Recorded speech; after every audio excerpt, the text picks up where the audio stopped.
Chapter 14, which is full of kobolds again. Charmaine was still thinking of Calcifer when she got up next morning. As she came out of the bathroom, she saw that Peter was busily engaged in changing the sheets on Great-Uncle William's bed and stuffing the old sheets into a laundry bag.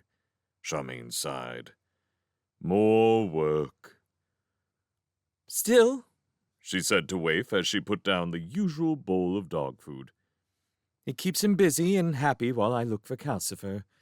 Now, are you coming up to those rocks with me? Waif, as always, was only too pleased to go wherever Charmaine went. After breakfast, she trotted eagerly after Charmaine through the living room to the front door. But they never went to the rocks. As Charmaine put out her hand to the doorknob, Waif charged out from behind her and burst the door open. And there was Rollo on the doorstep, in the act of reaching his small blue hand out for his daily crock of milk. Uttering tiny snarls, Waif sprang upon him, got her jaws round Rollo's neck, and pinned him to the ground. Peter! Charmaine roared, standing in a pool of spilled milk. Come quickly! We need a bag! She put one foot on Rollo to keep him in place. Bag! Bag! She screamed. Rollo kicked madly and bounced about under her shoe, while Waif let go of him in order to bark. Rollo added to the din by yelling, Help! Murder! Assault! In a strong, grating howl. Peter, to do him justice, arrived at a run.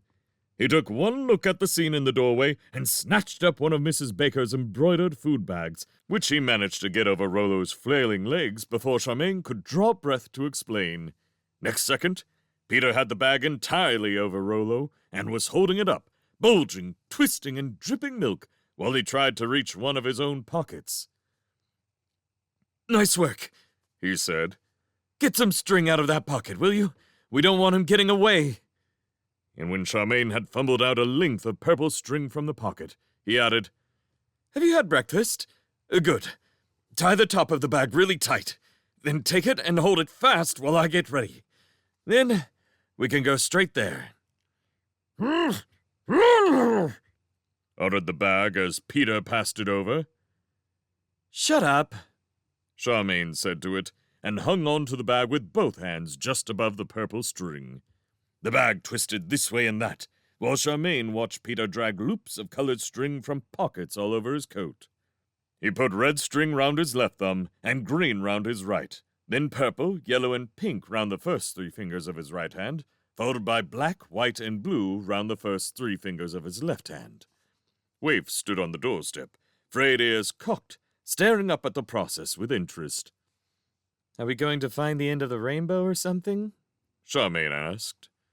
No, but this is how I've memorized the way to the Kobolds, Peter explained. Right, shut the front door and let's go. Shouted the bag. And the same to you, Peter said, leading the way to the inner door. Waif trotted after, and Charmaine followed with the writhing bag.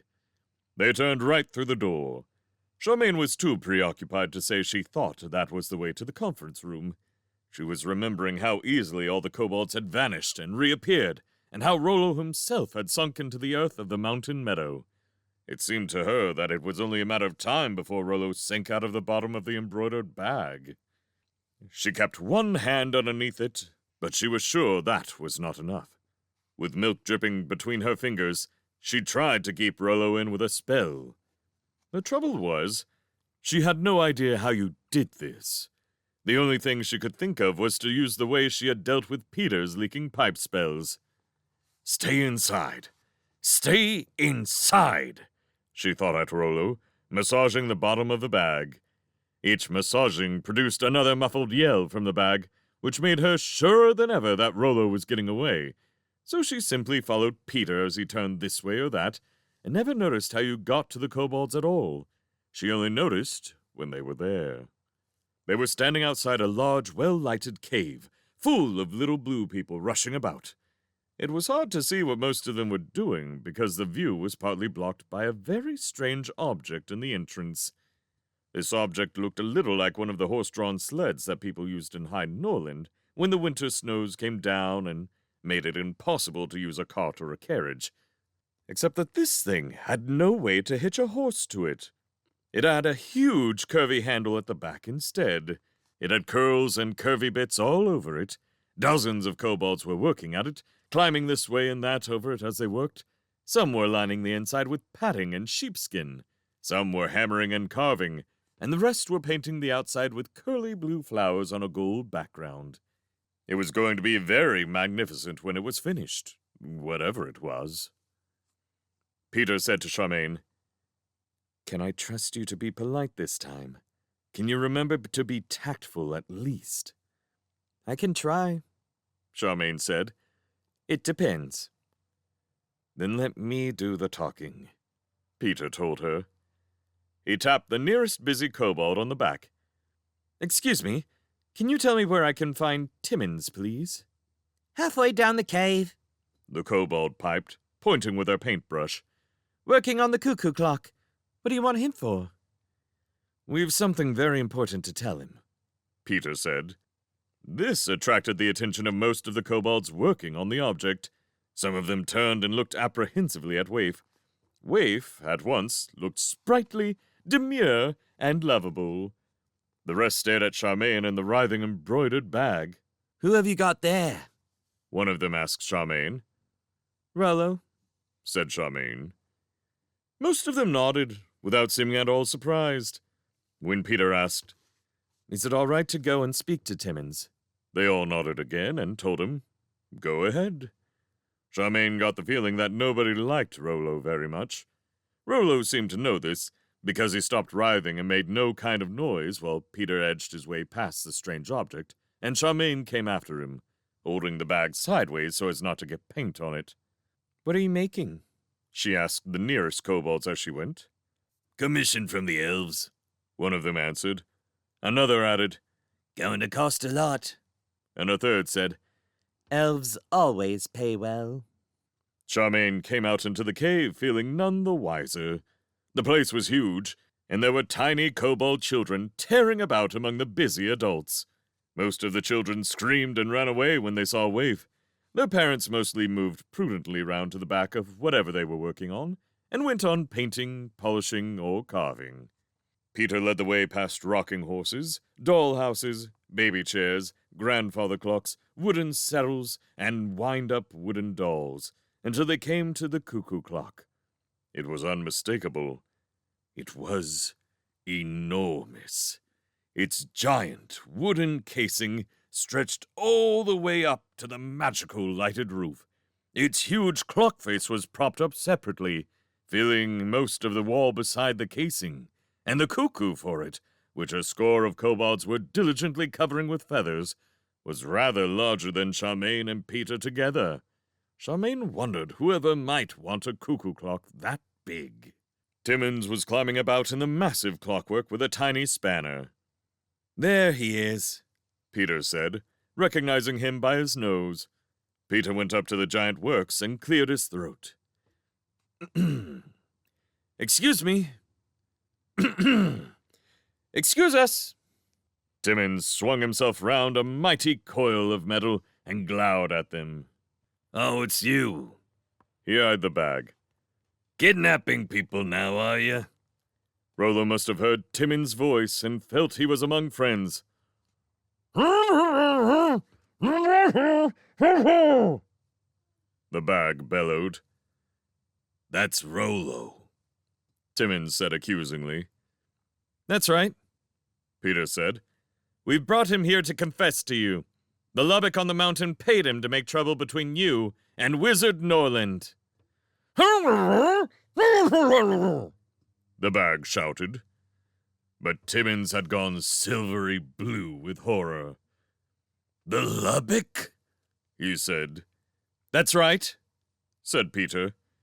"We saw him yesterday, asking the Lubbock for his reward, and the Lubbock gave him the crock of gold from the end of the rainbow." Denied the bag loudly.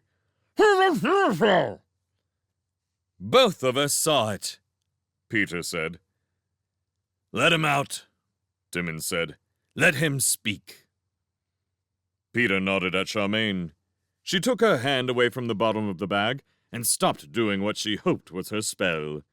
Rollo instantly fell through onto the floor, where he sat spitting out milky ends of embroidery wool and old crumbs and glaring at Peter. I really did some magic. I kept him in there, Charmaine thought.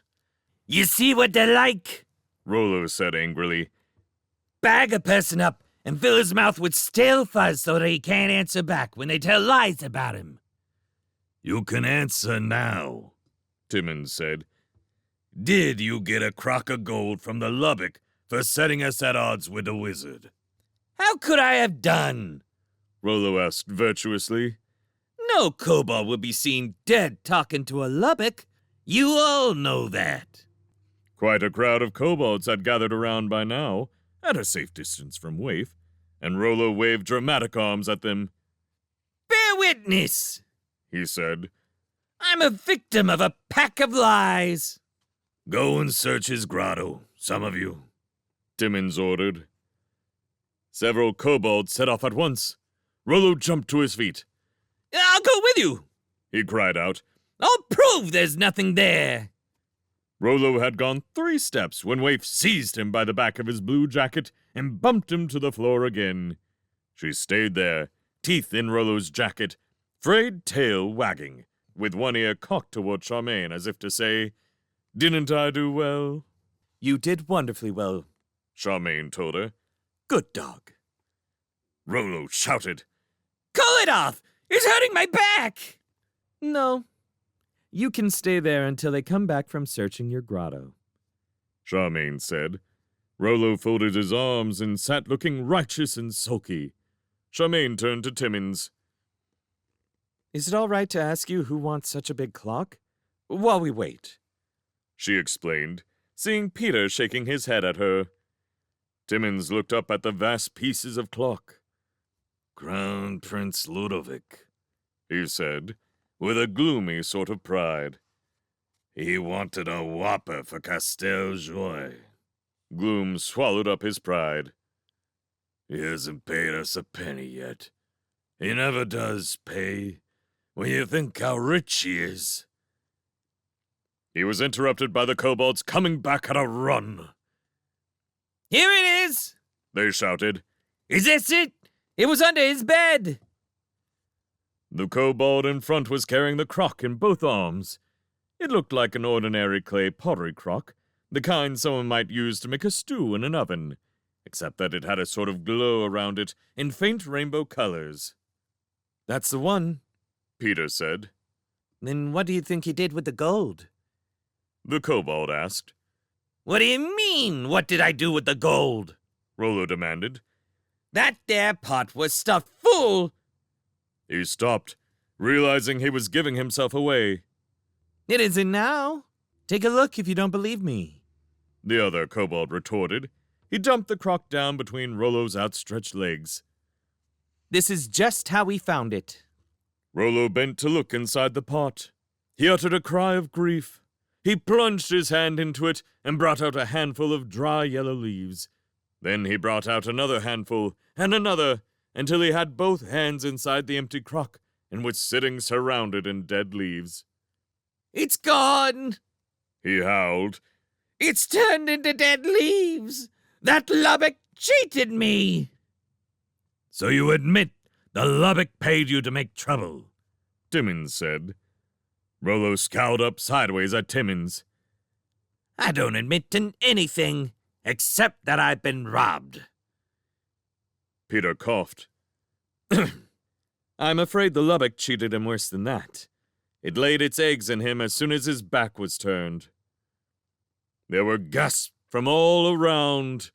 Big-nosed kobold faces stared at Rollo, pale blue with horror, noses and all, and then turned to Peter.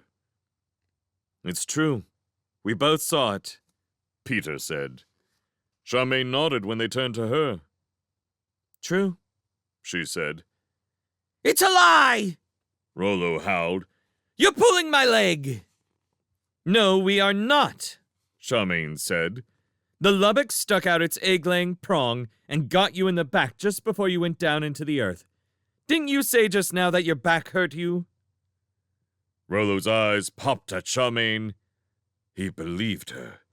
His mouth opened. Waif scrambled hastily away as he began to scream. He threw the pot aside. He drummed his heels in a storm of dry leaves and yelled until his face was navy blue. I'm a goner! He blubbered. I'm walking dead! This thing's breeding inside of me! Help! Oh, please help me, somebody! Nobody helped him. All the kobolds backed away, still staring in horror. Peter looked disgusted. One lady kobold said, What a disgraceful display! and this seemed so unfair to Charmaine that she could not help feeling truly sorry for Rollo. The elves can help him, She said to Timmins.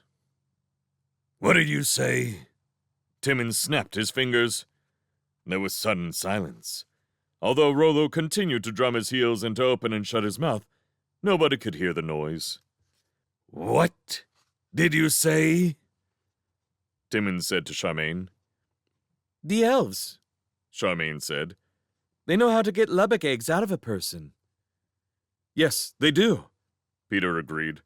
Wizard Norland had had lubbock eggs laid in him. That was why they took him away to cure him. An elf came yesterday with the eggs they'd taken out of him. Elves charge high, Remarked a kobold by Charmaine's right knee, sounding very impressed. I think the king paid. Charmaine said. Hush! Timmins's brow was wrinkling right down into his nose. He sighed. I suppose, He said. we can give the elves their sled share for nothing, in exchange for them curing Rollo. Curses! That's 2 commissions we won't get paid for now. Put Rollo to bed, some of you, and I'll talk to the elves. And I warn all of you again, not to go near that meadow. Oh, that's all right now, Peter said cheerfully. The lubbock's dead. The fire demon killed it. What? Shrieked all the other kobolds. Dead? They clamored. Really? You mean the fire demon that's visiting the king? Did he actually kill it? Yes, really! Peter shouted through the noise. He killed the lubbock, and then he destroyed the eggs the elf brought. And we think he destroyed himself too. Charmaine added. She was fairly sure none of the kobolds heard her. They were all too busy dancing, cheering, and throwing their small blue hats into the air. When the noise had died down a little, and 4 sturdy kobolds had carried Rollo away, still soundlessly kicking and screaming, Timmins said seriously to Peter, That lubbock kept all of us in fear, it being the parent of the crown prince and all. What can we give the fire demon to show our gratitude, do you think? Put Wizard Norland's kitchen taps back, Peter said promptly. That, Said Timmins. goes without saying. It was Rollo's doing they were taken away. I meant, what can mere kobolds do for a fire demon that it can't do for itself? I know. Charmaine said. Everyone was respectfully quiet as she went on. Calcifer and his, family were trying to find out where all the king's money keeps disappearing to. Can you help them do that?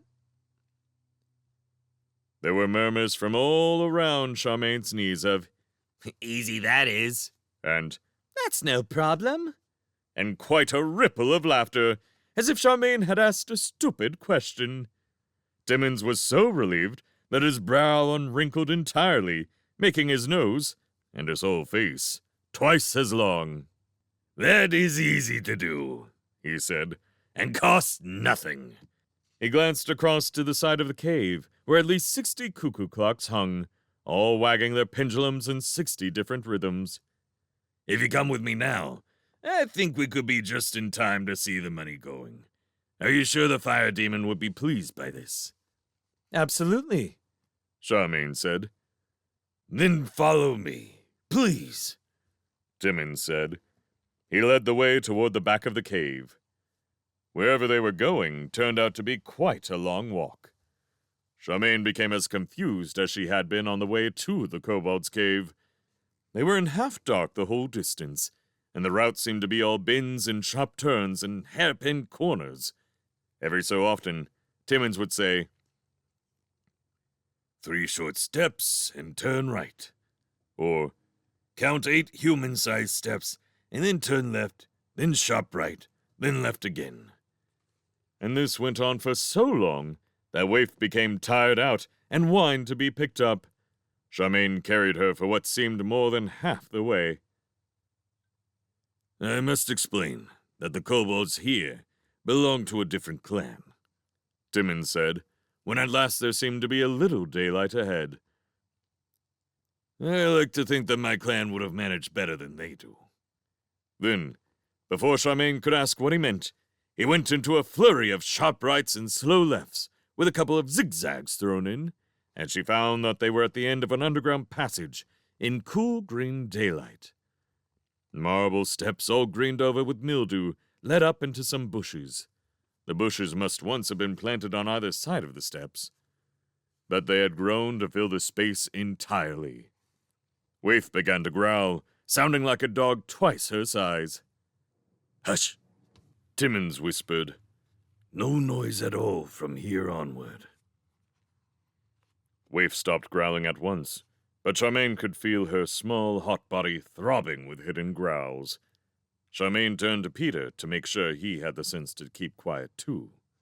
Peter was not there. There was only herself, Waif, and Timmins. Charmaine, wholly exasperated, knew just what had happened. Somewhere along the confusing way, when Timmins had said, "Turn left," Peter had turned right. Or the other way round.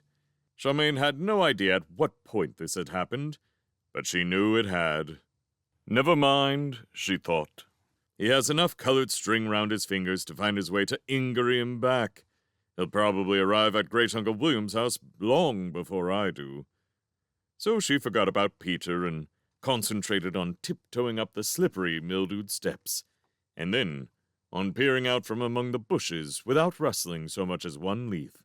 There was blazing sunlight beyond, blazing on very green, very beautifully kept grass, with a blindingly white garden path beyond that. The path led up between trees that had been carved into knobs and points and cones and discs, like a lesson in geometry, to a small storybook palace, one that had many small pointed towers with little blue roofs. Charmaine recognized it as Castel Jouet, where Crown Prince Ludovic lived.